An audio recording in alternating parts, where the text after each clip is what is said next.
Again, we want to thank our sponsors, Where Food Comes From, and the Pet Happiness Network.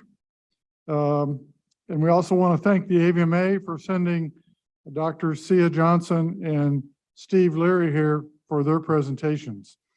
And just a reminder, if you haven't seen enough already, the ACAL Short Course 2023 will be in North Carolina next year in Raleigh at the North Carolina State University, June 8 through 10. Also wanted to remind you, if you've been waiting to talk to the ACAL president, Dan Marsman, or the ACAL secretary, Ron Banks, you should do that following this session while we're enjoying ice cream out under the trees outside, because they are leaving early in the morning tomorrow and will not be going to the Marine Mammal Center. Then finally, this session will not be included for the race approved CE, but you can use it for your RDD or the other log of for your credentials, and also for recertification credits for ACAL. So with that, I'd like to introduce Dr. Sia Johnson. She became AVMA's Director of Animal Welfare in 2016 after serving 7 years as an Assistant Director in the Animal Welfare Division, focusing on animal welfare issues and food animal production and handling practices. Her background is in agriculture and animal welfare issues pertaining to equine, livestock, and poultry. She earned her DVM and a Master of Science in Animal Science from the University of Missouri, Columbia, and holds a Master of Science degree in International Animal Welfare, Ethics, and Law from the University of Edinburgh. Dr. Steve Leary received his DVM from Iowa State University and did postdoctoral training in laboratory animal medicine and comparative pathology at Johns Hopkins University. During 40 years of experience, Dr. Leary has held many leadership roles, including Chief Medical Officer at Fidelis Pharmaceuticals, Director of the Animal Resources Program at the University of Alabama at Birmingham, and served as Assistant Vice Chancellor for Veterinary Affairs at Washington University in St. Louis. He's a member of the Association for Assessment and Accreditation of Laboratory Animal Care, ALAC International. He served as president of the American College of Laboratory Animal Medicine and chair of the AVMA's Animal Welfare Committee and panels on euthanasia, humane slaughter, and depopulation. So he's past recipient of the Iowa State University Stang Award, the Charles River Prize, the ALAS Griffin Award, and the ALAS Nathan R. Brewer Award. With that, I'd like to welcome them to the podium. And Sia, you're up first. All right. Thank you, Bill. We're going to be splitting our presentation, and then toward the end, we'll kind of co-cover some examples and situations that Steve and I have had the opportunity to be on site for. So in the interest of transparency, as Dr. Reynolds had pointed out in his presentation, part of what we're going to do today is cover the who, what, where, when, why, and how of the humane endings guidance, because there seems to be some confusion in various groups on how the humane endings guidance is developed, who participates in it, all of the steps to how do we get to these very large documents, euthanasia being 121 pages, Depop, I believe, being about 102 pages, and slaughter is currently in the midst of a massive revision. So that's what I'm going to be covering first. Steve is going to cover some of the details regarding the guidelines for depopulation, and then we'll get into some of that example material that I mentioned. The AVMA maintains 3 documents, as you've heard throughout several speakers here over the course of these last 2 days. So we have the guidelines for the euthanasia of animals. So that was the initial document, the guidelines for the humane slaughter of animals, and the guidelines for the depopulation of animals. In addition to that, we have several other policies, educational documents, and resources that deal with humane killing, disposal of animal remains, and related disaster planning and animal and human well-being issues. These policies are on their own revision schedule. So AVMA policies, things like euthanasia of animals that are unwanted or unfit for adoption, as an example, that is a AVMA policy that is overseen by the Animal Welfare Committee. Those policies are on a 5-year review schedule that's set by our board of directors. These documents are on a 10-year review cycle. They must be fully reviewed and updated every 10 years. So while we have that requirement for the every 10-year review, these documents are always open to member comment through an AVMA website portal. And there are options to comment on them through the website through comment bubbles that appear next to the documents online. These comments are collected, and Dr. Reynolds pointed out a couple of letters that have been sent to us, and as Steve knows, these have been shared with the panel. Those panels remain living or active even after the documents are published, and that's part of what I'm going to talk about now. So to reiterate, one of the points of the presentation today is to cover that who, what, where, when, how, why, and the other is to talk about the specifics of the guidance document as it relates to depopulation. So why are these guidance documents important for AVMA? They are intended primarily to assist veterinarians making good decisions about how and when they kill animals. The need to provide humane endings touches every area of veterinary practice, and these documents are used by veterinarians as well as others. They are referenced and sometimes adopted as policy by voluntary animal care programs across sectors of the animal industry. They've been incorporated into federal, state, and local regulations, which was a surprise to somebody that I spoke to yesterday. And they have been used as resources for implementation of federal agency policy. They've also been referenced in various court cases over time. In particular, the AVMA euthanasia guidelines have been considered a gold standard, not just nationally, but internationally, and we have had the document translated into multiple languages. The most importantly, though, they provide critical guidance for veterinarians in delivering difficult but necessary services for their patients and their clients. So if we talk a little bit about the history on this journey, I think it helps us understand where we are now. So the very first panel on euthanasia, it was 5 members in total. They were all veterinarians, and they were appointed by the AVMA's Council on Research. That was the initial entity overseeing the panel on euthanasia. And they were tasked with studying methods that are used by animal shelters, animal control, and humane societies to euthanize small animals that were ill with terminal disease, as well as those that were unwanted. The goal was to identify the methods most commonly used and evaluate them using consistent criteria. That first edition of the guidelines was published in 1963 and was 9 pages long. So from the get-go, one of the things that this panel wanted to do back in 1963 with just their 5 folks was to be data-based, animal-focused, practical, and socially responsible. They also had the idea of committing to a process of continual improvement so that the guidance could evolve in important ways, which we have seen over time. So over the years, as we've learned more about animal pain and suffering and the various methods that are being used for euthanasia and how that is being addressed, the recommendations in the document have changed, and its scope has been expanded to cover more and more animal species in more areas of veterinary practice. And as that's happened, we've added additional members to the panel.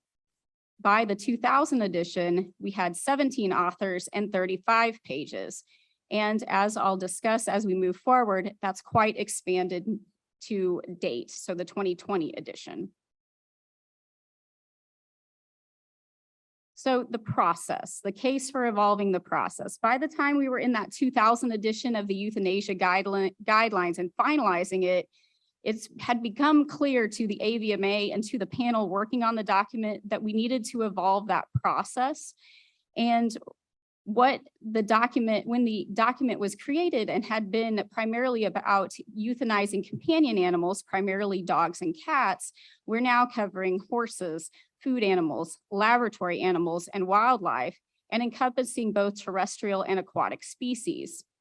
So knowing that, and as we come through the 2000s and we have a visible public concern for animal welfare, not just for veterinarians, but for businesses and the public in general, knowledge about animal pain and sentience had grown a lot in these areas.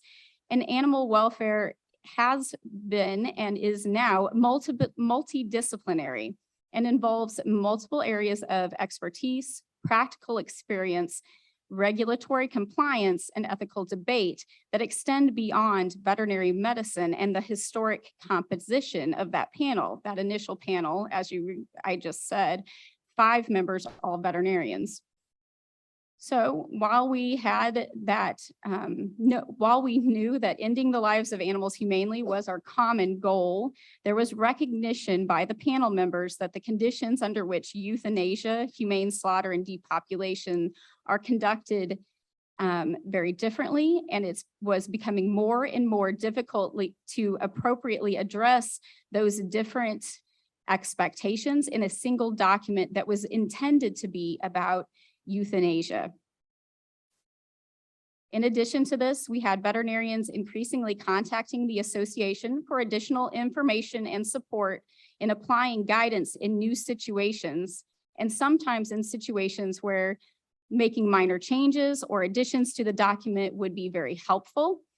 And other times, like I said, it might have been a completely new situation that was outside the scope of euthanasia and may need to be handled in something completely different, as we did over time.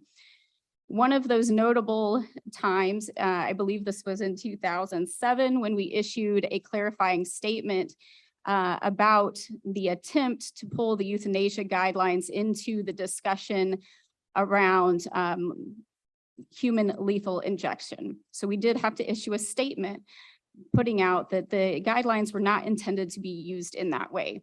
So that's kind of the history of where we're coming from. When we went to lay out what are the needs of this panel as we look forward, we noted that we needed to have some diversity and expertise on the panel. So we needed scientists who were experts in the various methods used to euthanize animals and the impacts those methods physically and mentally would have on the animals.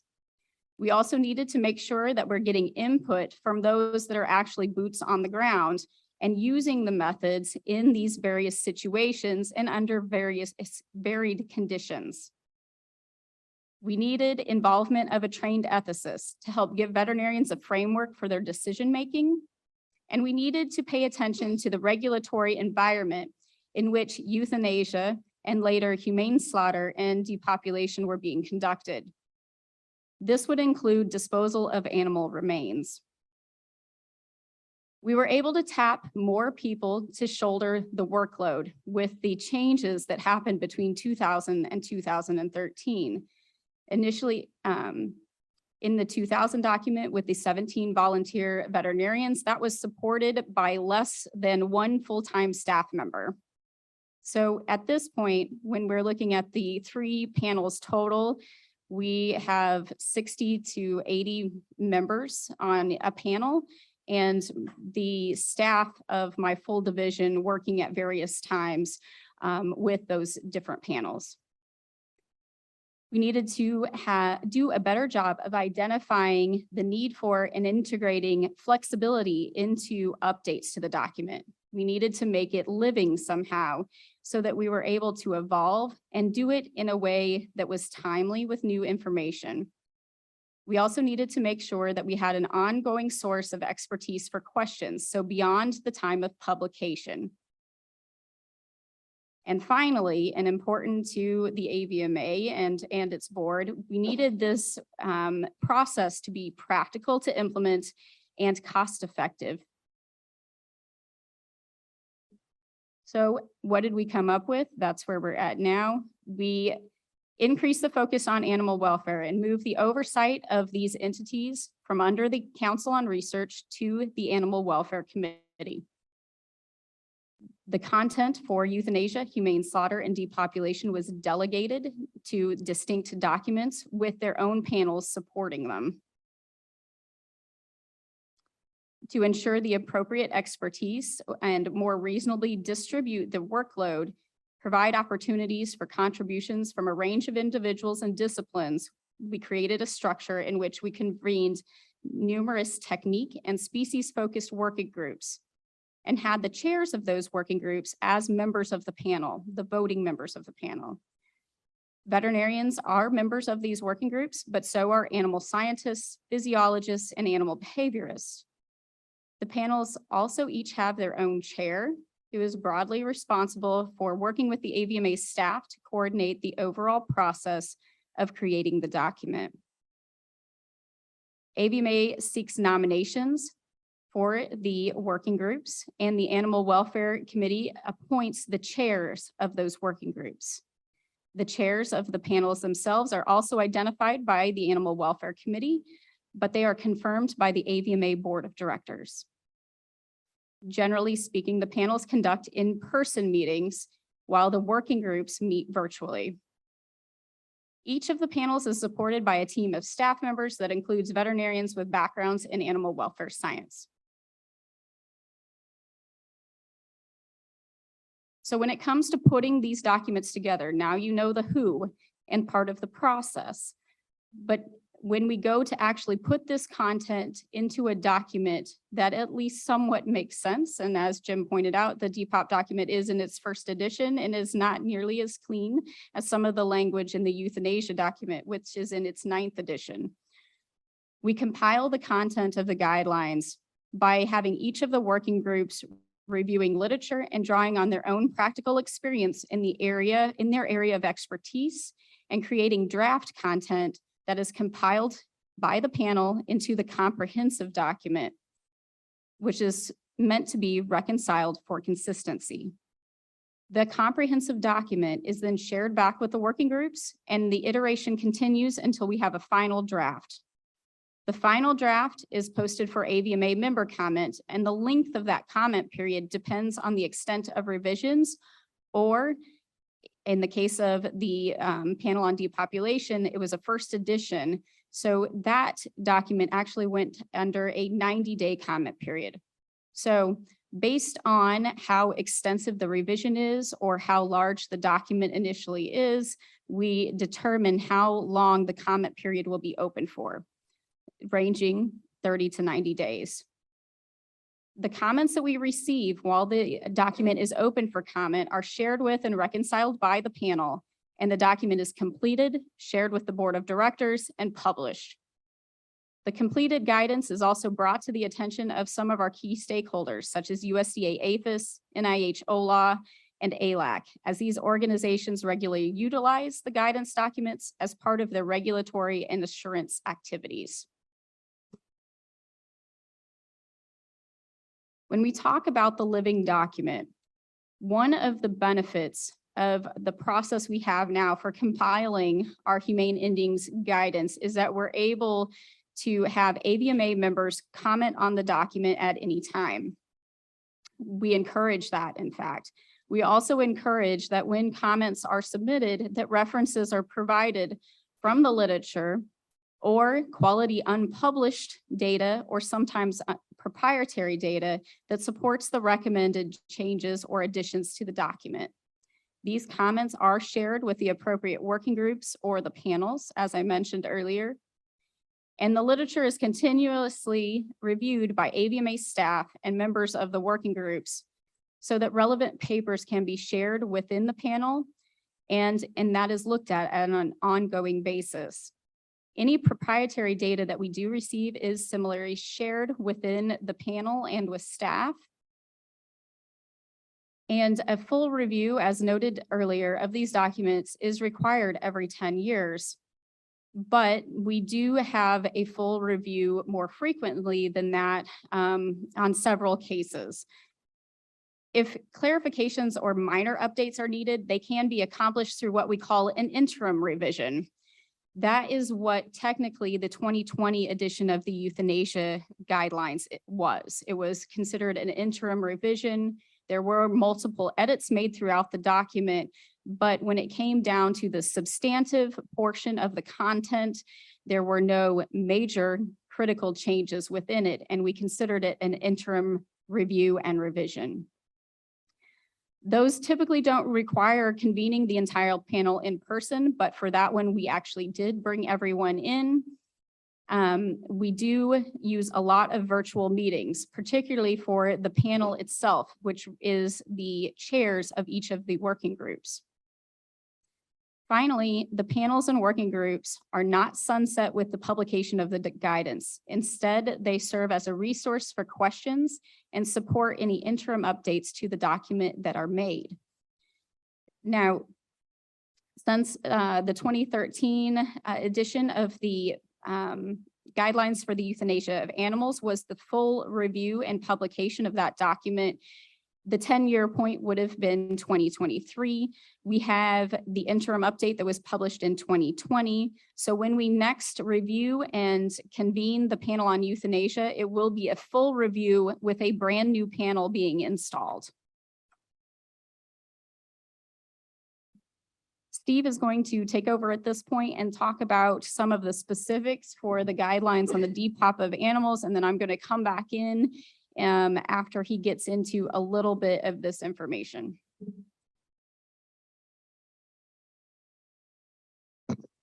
Thanks, Sia, and good afternoon. Thanks for your perseverance. What? Went too far? No. Push the green one. All right. It's just one button, which is more than the extent of my technical skills. So I was actually on the 2000 euthanasia panel, which I think were about 18 of us, and we were just assigned by the chairman, Dr. Bonnie Beaver, to take a section. She didn't ask our opinion of what we might like to do, and so it was just based on an individual's efforts on those in that process. Current process is certainly much better, and while obviously not perfect, we are serious about this living document approach and flexible. We made a significant change with rodent CO2, for example, which was one of our major contentious issues in the euthanasia panel, and there was a number of articles published which we considered and made what we think are appropriate changes. The Depop panel document focuses on what should happen to animals once the decision to depopulate has been made. And this, as Sia said, this document was released in April of 2019. Depopulation may employ euthanasia techniques, but not all depopulations meet the AVMA criteria for euthanasia, as Jim suggested. And actually, some of what I have here would be redundant, and so I'll probably be skipping some of it. And I know you'll be devastated and that you might actually finish a bit early. These are to be employed by a veterinarian who's experienced with the species in question, and that a veterinarian is expected to apply his or her professional judgment and knowledge of clinically acceptable techniques in selecting a method of depopulation or hopefully euthanasia. As Sia mentioned as well, the guidelines are applicable to virtually all practice segments of the veterinary profession. and not just limited to one area. Veterinarians may or may not be the individuals charged or authorized with making the final decisions about whether or how animals are to be killed. Who makes that decision is situation dependent. In the current situations with the avian flu, the USDA is involved in making those decisions. And we know that you'll see in this that there's a strong emphasis on planning ahead. So disasters can strike anywhere: tornadoes, hurricanes, wildfires, disease outbreaks, etc. Jim showed that list. But the emphasis is to try and be able to plan ahead to maximize the options that one has when one of these things occurs. So the guidelines state that animals designated for depopulation should be treated with respect and handled appropriately, and the depopulation process should limit the harms experienced by these animals as is practicable. In contrast with previous guidelines, it's accepted that under very difficult circumstances, methods may need to be used that are less humane and would be acceptable for a euthanasia or slaughter technique. This point is important. Some commentators have suggested to us that the AVMA should never endorse methods that would not be considered a form of euthanasia. That being defined as a method of killing that minimizes pain, distress, and anxiety experienced by the animal prior to loss of consciousness and causes rapid loss of consciousness followed by cardiac or respiratory arrest and death. But, you know, the problem is that we may find ourselves in situations where we simply are not able to perform euthanasia. But killing is still the best option moving forward.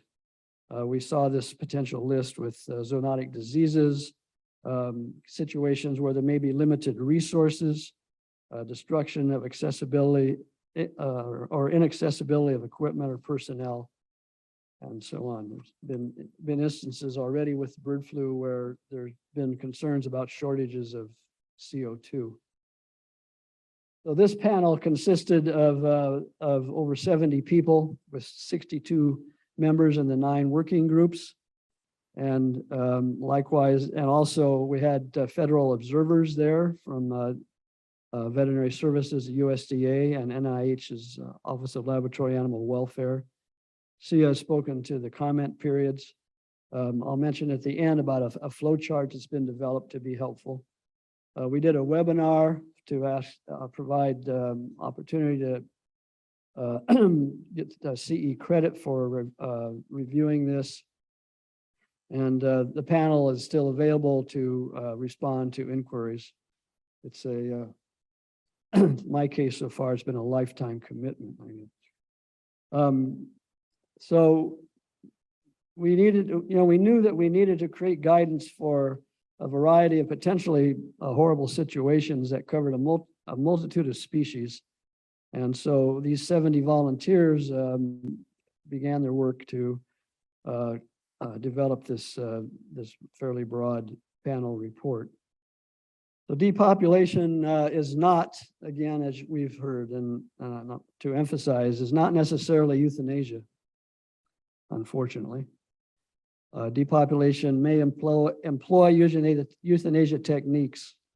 And this is part of what we encourage with the planning, with good planning as far as possible. One can hopefully incorporate euthanasia techniques in their response, which is the most preferable outcome. So given that this involves rapid destruction of a population of animals to this urgent circumstances, we know that not all depopulation methods will meet the AVMA criteria for euthanasia. And this, again, this may involve disease control or natural disaster situations or human-made disaster situations. And the past crises that we've observed have taught us that doing nothing This is important. Doing nothing can result in greater animal suffering and endanger animal caretakers and rescuers. So depopulation balances the need for rapid response and prevention of further devastation to be balanced with the most humane method of death possible. And then sadly, depopulation may be the most humane response in these situations. So advanced planning, again, is essential to ensure the best possible animal welfare decisions with the least amount of animal suffering during these crises. So these criteria are important. Jim had a slide that he showed briefly here. And this demonstrates that this is a very complex sort of situation that develops and can't be looked at from just one perspective. It involves the ability to induce loss of consciousness followed by death with a minimum of pain or distress. It involves time required to consider the time required to induce loss of consciousness, the behavior of the animal during that time, the reliability and irreversibility of the methods, the safety of personnel, and I'll give an example of this a bit later, compatibility with the safety of other humans, animals, and the environment, the potential psychological or emotional impacts on personnel, ability to maintain equipment in proper working order, legal and religious requirements, sensitivity to public sentiment regarding the destruction of large numbers of animals, and the availability of agents and carcass processing and disposal venues to handle the volume. So depopulation should not be used under ordinary circumstances, only in times of emergency. And again, it must consider all reasonable alternatives to managing the affected animals. That needs to be done before any decisions could be made about the outcomes. So for these reasons, these guidelines are meant to provide guidance around decision making. You know, they're unlike euthanasia panel, where there are a lot of specific techniques listed. There's some here, but this is meant to provide a more general principles for consideration when you're involved in one of these terrible situations. The guidelines are meant to support advanced planning as well as support for implementation once the decision to depopulate the animals has been made. There are three classifications here in the depopulation report.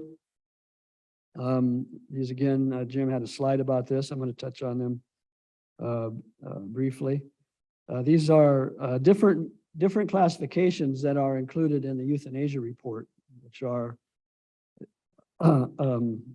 acceptable and with conditions or unacceptable. Here we have preferred. These methods are given the highest priority and should be utilized preferentially when developing emergency response plans and when circumstances allow reasonable implementation during emergencies. These are what you want to include in your emergency planning. And preferably, these are methods that are already derived from the AVMA guidelines for euthanasia or for humane slaughter, but maybe need to be adjusted for the given situation. And these may be methods that fall under the acceptable with condition euthanasia guidelines and still need to be utilized. The second classification is permitted and constrained circumstances.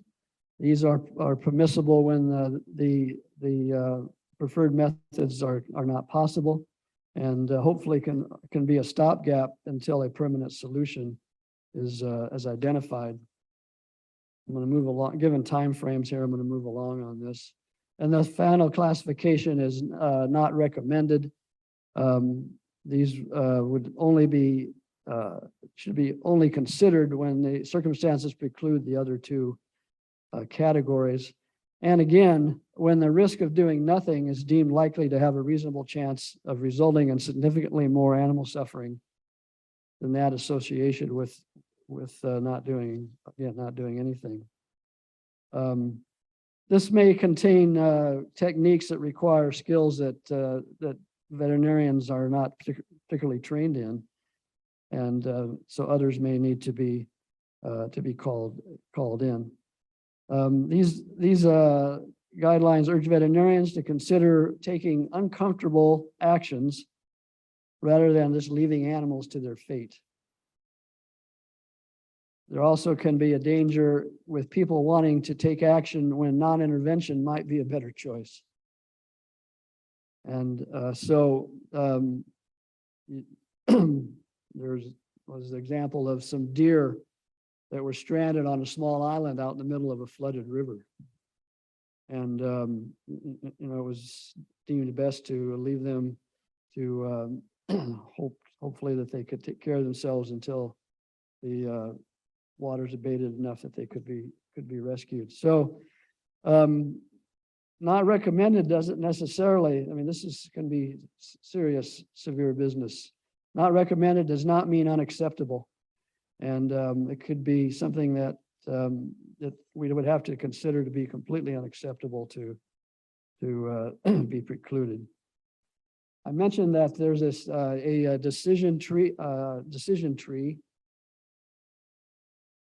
Oops, I'm sorry. Yeah, you want to Go ahead.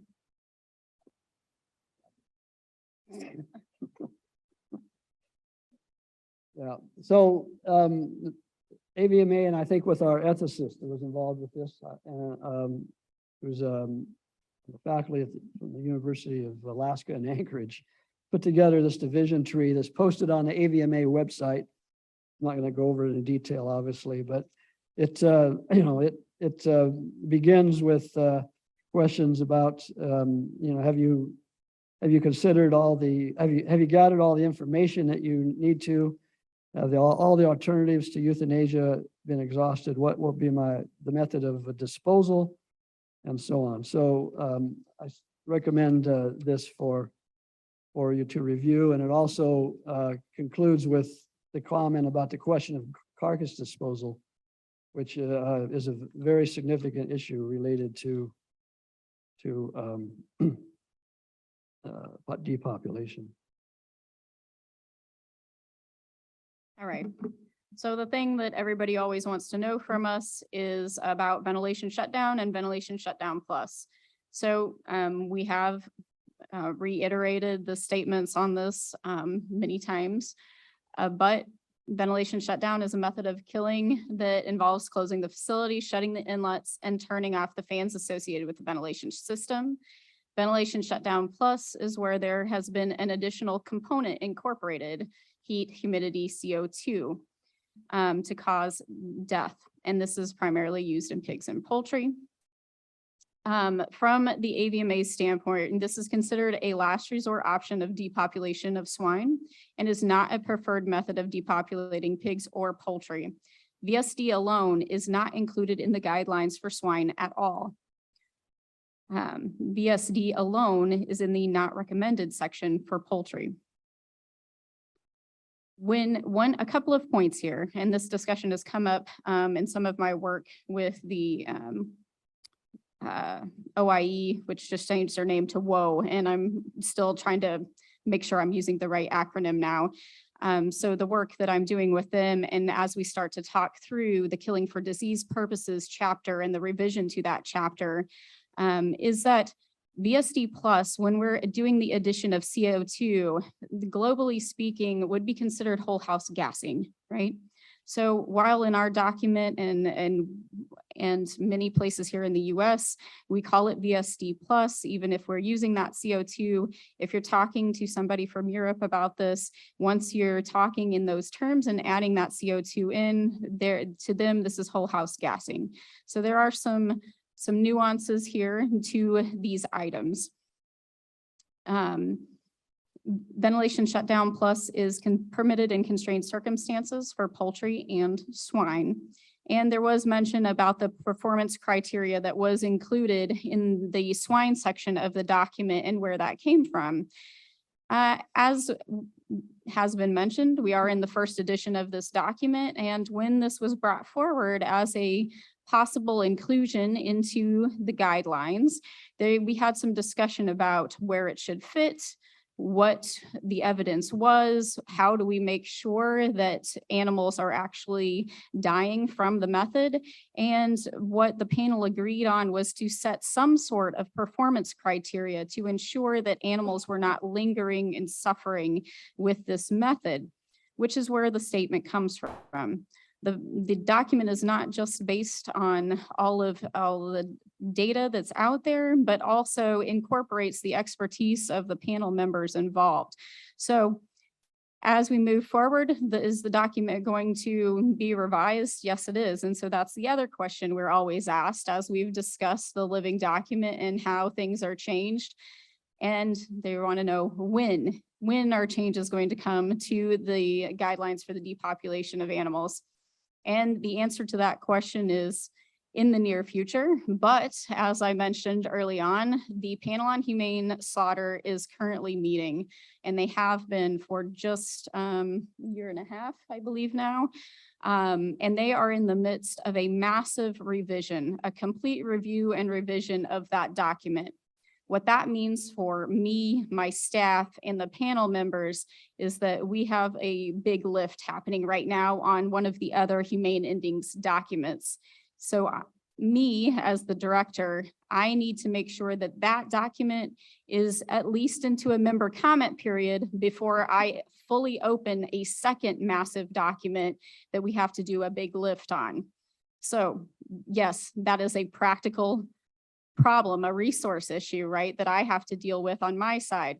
The revision will happen.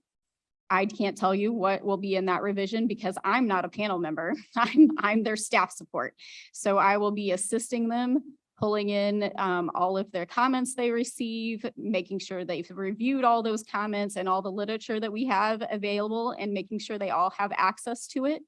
But I can't tell you what will be in that revision, just that it will be happening. And it will be happening once I have the humane slaughter guidance document far enough along that I can shift my division staff's focus over to another document. That still puts me working on 2 documents at once, and we have been doing this for some time now. That's how it ended up happening with depopulation and euthanasia, and now onto this series. And we try to keep it rolling like that. So we constantly have one of these documents being reviewed and updated. So I know that people would like it to happen faster, but I can tell you it's going as quickly as we can make that happen. We do want to cover at least one example for you that Steve and I have both had some experience with. So let's get to that before I give you just another note about the Humane Ending Symposium at the very end. So I'm going to let Steve talk about his experience with low expansion foam, and then my experience with high expansion nitrogen infused foam.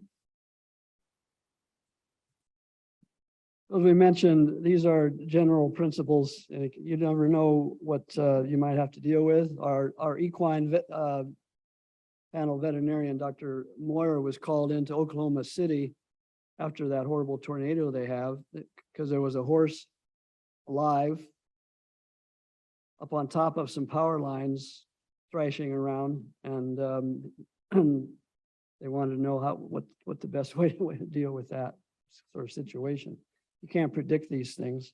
2015, I was able to go with the USDA to observe some depopulations in South Dakota, Iowa, Minnesota area, and went first to the USDA office, which was well organized with different groups assigned to indemnification, logistics, and administration, and the depopulation activity, and also a public health office to deal with the need for transparency, as there were reporters hanging around there all the time.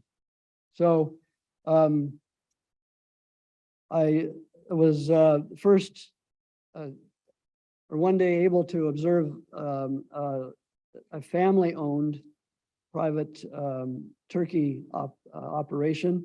It had 3.5 buildings. Each building was was like essentially the size of 2 football fields, a little longer. And each held 17 to 18,000 adult turkeys. They were being killed with a foam operation. You would move about kind of divided them into like 5 sections with some men with flags. The turkeys would roll forward. The foam operators would come and cover the birds, and then you would roll up another group. It was very effective, and I expected to see a lot of wing flapping and so on, and it was very, very, very minimal. In some of those sections, I didn't see any. They just immediately inhaled this fire. It was fire foam, and and died. It was really tough on those veterinarians there. I gained new respect for USDA group. There were people there from all over the country, and I stood 3 feet away from a group of these. The turkeys are very afraid of humans, so they would just stand there, just stood there and watched the foam overtake them. There was a USDA veterinarian there who was a much better man than I. He'd been there 6 weeks, and one of his daughters was graduating that day. As we're standing there, she's graduating from the University of Virginia, and I would have not been too happy. But again, it was very effective. We have human safety involved here, and at one point, a USDA gentleman from Texas was out on where in one of these sections where the birds were at the foam, and it's difficult to walk on these slick, large adult turkey bodies, and he fell and disappeared into the foam. So I was standing off to the side and was able to go out with another fellow from the other side and help pick him up out of there. He wasn't down very long, but didn't feel very good. So it's very hard emotionally on the personnel there, and we're in ChemVac. It's very, very hot. You had to degown and rehydrate every couple of hours, and they were in for 6-week shifts and then home for a couple of weeks and then back in for other shifts. Very, very difficult. This was in Minnesota, and the state of Minnesota would not allow them to compost their carcasses outside. So they had to had a little bobcat, and were pushing these carcasses to the center of this 700-foot long building, which also made the family unhappy, because it was going to slow their ability to decontaminate and repopulate. We're a bit over time. I was able to see the start of a chicken layer operation, a building that held 308,000 birds. They had 24 such buildings, and about 200 people in 12-hour shifts, 100 at a time, pulling these birds out. And two tiers, 5 layers, a catwalk, and 5 more layers. And it took them a month to get this all done. And again, the carcass disposal we mentioned is a problem, because they just to conclude this, I don't have time for detail here, but if you can imagine, this was in northwest Iowa. Iowa allowed them to compost outside. And so if you can imagine at the conclusion of this, chicken carcasses several feet high, covering 140 acres. So these are serious situations. And as was mentioned, we're in another bird flu problem just now, with already over 40 million having been killed. All right, quickly, there's a lot of new research that has been going on over the past couple of years. Some of it, some of you may have heard about with high expansion foam and nitrogen infused foam. We did have a panel member and myself as the staff support able to go to a site visit to do a demo on that. Which actually looked like things are going really well with, and they are publishing that data and presenting it next week at another meeting that I will be at. So we know that things are moving and that these documents will continue to evolve with all the new data that comes out. So it will happen as quickly as we can get through the process. And finally, well, that's how you can contact about the Humane Endings documents there and where all of our resources are. We will be having another Humane Endings symposium. This is going to be the third one. We had one in 2014, one in 2018. This one will be in January 2023. And there is a call for abstracts that's open, and there it is. So you can see kind of there's a bunch of language here asking for what types of material we're looking for, but you can find this on the AVMA website under our events, and it will be in the Chicagoland area. And the abstracts will go through a process of review, and people will be notified of those abstracts that are accepted. So thank you very much. Sorry that we were a little over time.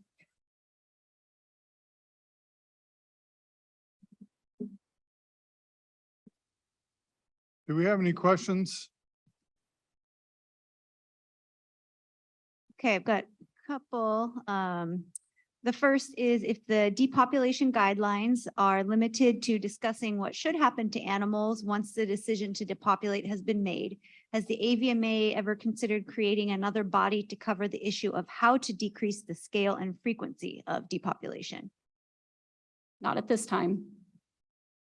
And then I'll do one more question and let anyone in the audience ask. Who is to define what reasonable implementation means when referring to non-recommended methods?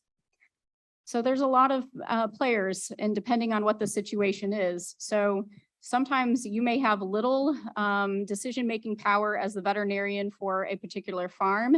If it's something like highly pathogenic avian influenza, you're probably being told by USDA exactly what you're going to be doing and how you will be doing it, or if you're even going to be involved, or you will be notified of what they have done.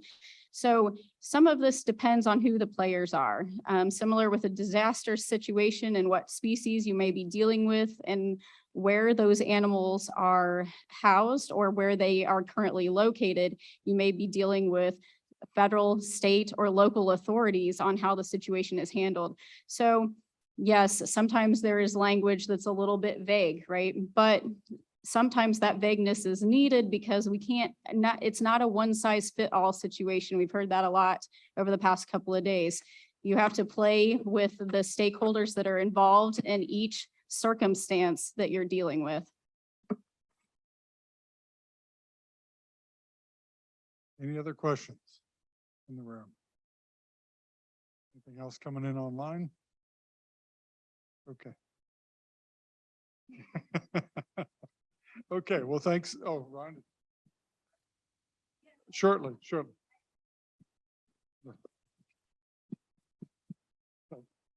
Okay, before I turn it over to Robin, I just want all of us to have a chance to express one last time our great appreciation to her for all the logistics and local arrangements here. It was just amazingly seamless, and she's taken good care of us with cupcakes yesterday, ice cream today, field trip tomorrow. I mean, what else could we ask? So thank you, Robin.